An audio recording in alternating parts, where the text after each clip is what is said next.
ஓம் ஸ்ரீ மாத்ரே நமக. ஓம் ஸ்ரீ குருப்யோ நமக. ஓம் ஸ்ரீ கணேஷாய நமக. ஓம் ஸ்ரீ சுப்பிரமணிய சுவாமினே நமக. ஓம் நம சிவாய சிவாய நமக. திகட சக்கர செம்முகம் மைந்துலான் சகடச் சக்கர தாமரை நாயகன் அகட சக்கர இன்மணியா உரை விகடச் சக்கரன் மெய்பதம் போற்றுவாம். அருவமும் உருவும் ஆகி அனாதியாய் பலவாய் ஒன்றாய் பிரம்மமாய் நின்ற ஜோதி பிழம்பு அதுவோர் மேனியாக கருணைக்கோர் முகங்கள் ஆறும் கரங்கள் 12 கொண்டே ஒரு திருமுருகன் வந்தாங்கு உதித்தனன் உலகம் உய்ய. அனைவருக்கும் என் அன்பான வணக்கம். கச்சியப்பர் அருளிய கந்தபுராணத்தில் இன்று உமையம்மை கைலை நீங்கு படலம்.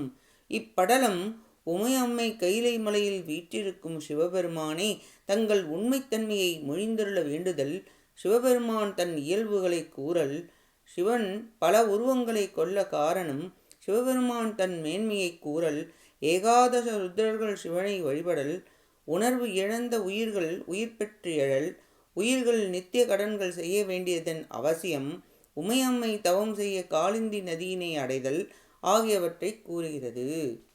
கைலை மலையின் மேல் மும்மலமற்ற தூய்மையானவரான சிவபெருமான் எழுந்தருளியிருந்தார். அப்பொழுது உமையம்மை பணிந்து திருவிடிகளை வணங்கி மிக்க அன்பு கொண்டு தங்களின் உண்மைத்தன்மையை மொழிந்தருள்வீராக என வேண்டினாள். உருவம், குணம், செயல் என்று ஒன்றும் இல்லாத குற்றமற்றவரான சிவபெருமான் உயிர்களின் பாசத்தை அகற்றும் பொருட்டு அனைத்து உயிர் கூட்டங்களிலும் நிறைந்து நின்று தன் அருட்சக்தியை நினைத்ததும் இச்சாசக்தி, கிரியாசக்தி, ஞானசக்தி, சிற்சக்தி, பராசக்தி என 5 வகையான சக்திகளை படைத்தருளி அதன் மூலம் அருவுருவ திருமேனி பெற்று அனைத்து உயிர்களும் தியானிக்க வழிபாடு செய்ய உய்வு பெற்றிட சதாசிவ திருமேனி பெற்றிருப்பதையும், பின் உமாமகேஸ்வரர், ரிஷபாரூடர், நடராஜர், கல்யாணசுந்தரர், பிக்ஷாடனர், காமாரி, காலாரி, திரிபுராரி, சலந்தராரி, கஜாரி, வீரபத்ரர், அரியத்தனமூர்த்தி, அர்த்தநாரீஸ்வரர், கிராடமூர்த்தி, கங்காளர், சண்டேச அனுக்கிரகர், விக்னப்பிரசாதர், சோமாஸ்கந்தர், ஏகபாதமூர்த்தி, சுகாசனர், தட்சிணாமூர்த்தி, லிங்கோத்பவர், நீலகண்டர், சந்திரசேகரர் என 25 மகேஸ்வர வடிவங்களாகவும் அதன் பின் பல உருவங்களை கொண்ட வெவ்வேறு நிலைகளையும் எடுத்து அருள் புரிந்து முதன்மையான சுத்தமாயை, அசுத்தமாயை, பிரகிருதி மாயை, அதிலிருந்து 36 தத்துவங்களை தோன்ற அருள் புரிந்தும் படைத்தல், காத்தல், அழித்தல், மறைத்தல், அருளல் என 5 தொழில்களையும் கருணையால் செயல்களை செய்தும் படைக்கப்பட்ட ஆன்மாக்களின் மேன்மைக்காக விஞ்ஞானகலர், பிரளயாகலர், சகலர் என்றும் தனித்து ஒப்பற்ற ஒரே பரம்பொருள் சிவமாய் நிற்றலையும் வேதங்கள் ஆகமங்களும் சொல்லும் முறையில் வகைப்படுத்தி விளக்கமாக உமையம்மைக்கு சிவபெருமான் தெளிவு பெறுமாறு கூறியருளினார்.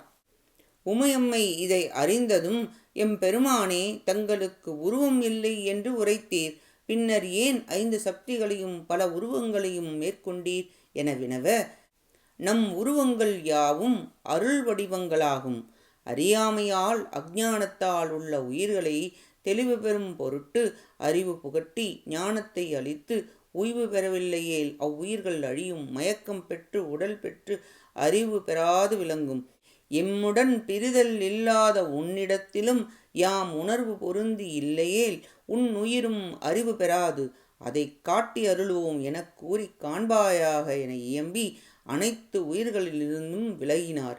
அப்பொழுது சிவபெருமான் இல்லாமல் உயிர்கள் வெற்றுடல் ஆயின, ஓவியம் போன்று உணர்ச்சி இல்லாததாயிருந்தன. பொம்மையை கட்டி ஆட்டுபவன் இல்லையேல் ஆடாது செயலிழந்து அழிவது போல் ஆயின. உமையம்மை அஞ்சி சிவபெருமானின் திருவடிகளை தொழுது, எம்பெருமானே, தாங்கள் அனைத்தும் நிறைந்து விளங்குதலை இப்பொழுது அறிந்தேன். தாங்கள் விலகிய போது இருட்டில் உயிர்கள் அனைத்தும் முழுகிட இருந்ததை அறிந்தேன். ஒரு நொடி தாங்கள் இவ்வாறு செய்தது பல யுகங்கள் உயிர்கள் இருளில் இருந்தது. என் பிழை பொறுத்தருள்வீராக. அரிய உயிர்கள் தெளிவு பெற்றெழுந்து நிறைந்திடுமாறு அருள் புரிவீராக என்று வேண்டினாள். சிவபெருமான் அருள் புரிந்தார்.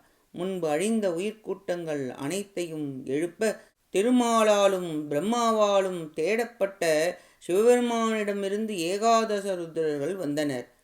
ஞானத்தால் அறிந்து சிவபெருமானை துதித்து வழிபாடு செய்து லிங்க வடிவத்திலும் அருவம் உருவம் அருவுருவம் என்னும் இயல்புகளில் அன்பினால் 16 வகை அபிஷேகப் பொருட்களை கொண்டு வந்து சிவராத்திரி வழிபாட்டை செய்தனர்.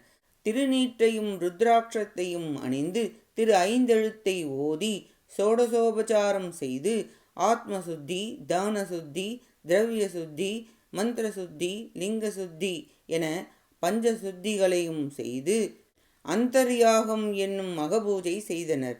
தானம், ஆவாகனம், ஆசனம், அர்க்கியம், ஆச்சமனம், அபிஷேகம், வஸ்திரம், சந்தனம், அலங்காரம், அர்ச்சனை, தூபம், தீபம், நிவேதனம், ஆரத்தி, புஷ்பாஞ்சலி, வலம் வரல், பிழை பொறுக்க வேண்டல் ஷோடசோபசாரமாகும். வாசனை மிகுந்த இலைகள் புஷ்பங்கள் அணிவித்து இறைவனின் பெயர்களை மொழிந்து நைவேத்தியம் செய்து 4 யாமங்களிலும் அன்புடன் முறைப்படி வழிபாடு செய்தனர். திருவிடை மருதூரில் சிவபெருமான் ஏகாதச ருத்ரர்களுக்கு வழிபாட்டில் மகிழ்ந்து அருள் செய்து உயிர்களின் இயக்கம் கொள்ள நினைத்தருளினார்.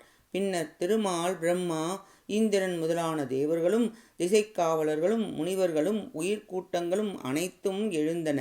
இருள் அகன்றது. 8 திசை யானைகள், 8 மலைகள், 8 நாகங்கள் பூமியை தாங்கின. பாதாளத்தில் ஆதி யாமை தாங்கியது. வானில் சூரிய சந்திரர்கள் விண்மீன்கள் இயங்கலாயின. சிவபெருமானின் ஆணைப்படி செயல்பட்டன. ஏகாதச ருத்ரர்களும் சிவபெருமானை திருவடிகளில் பணிந்து வணங்கி துதித்தனர். சிவபெருமான் மகிழ்ந்து வரங்களை தந்தார். ஏகாதச ருத்ரர்கள் மகா சிவராத்திரி நாளில் வழிபாட்டிற்குரிய பலனை அளித்தருள வேண்டும் என்று வேண்டினர். புவியில் உங்களைப் போல் எந்நாளும் வழிபாடு செய்பவர்களுக்கு முக்தி நிலையை அளிப்போம் என்று கருணை புரிந்தார். பிரம்மா சிவபெருமானை பார்த்து, இறைவனே, உயிர்கள் தங்கள் அருள் பெறாத தன்மையில் உணர்வு நீங்கி சடப்பொருளாய் இருக்க பாவத்தில் முழுகி இருந்த உயிர்களை உய்யும் பொருட்டு பரிகாரம் ஒன்று கூறி அருள்வீராக என்று வேண்டினார். வேதம் கூறும் முறையில் நித்திய செய் தொழில்களை தவறாமல் செய்யுங்கள், அப்பொழுது பாவம் வராது, மன தூய்மை பெற்று முக்தி அடையலாம் என்று சிவபெருமான் மொழிந்தருளினார். பின் உமையம்மையை பார்த்து, சிறிது காலம் உயிர்கள் இருளில் இருந்ததால் அந்த பாவமானது உன்னிடத்தில் வந்து சேர்ந்தது. அப்பாவத்தை ஏற்று பொறுத்து கொள்வாயாக என்றார். சிவபெருமான், தக்கனுக்கு நான் அளித்த வரத்தை நிறைவுக்கு கொண்டு வர உள்ளேன் என்றார். உமையம்மை தன் பிழை பொறுத்தருள வேண்டினார். அக்குற்றத்தை போக்க வழி வேண்டினாள்.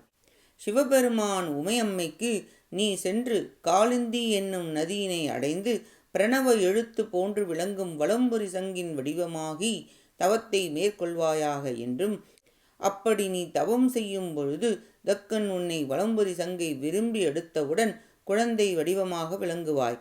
உன்னை எடுத்து சென்று மனைவியிடம் கொடுத்து வளர்த்து வருவானாக.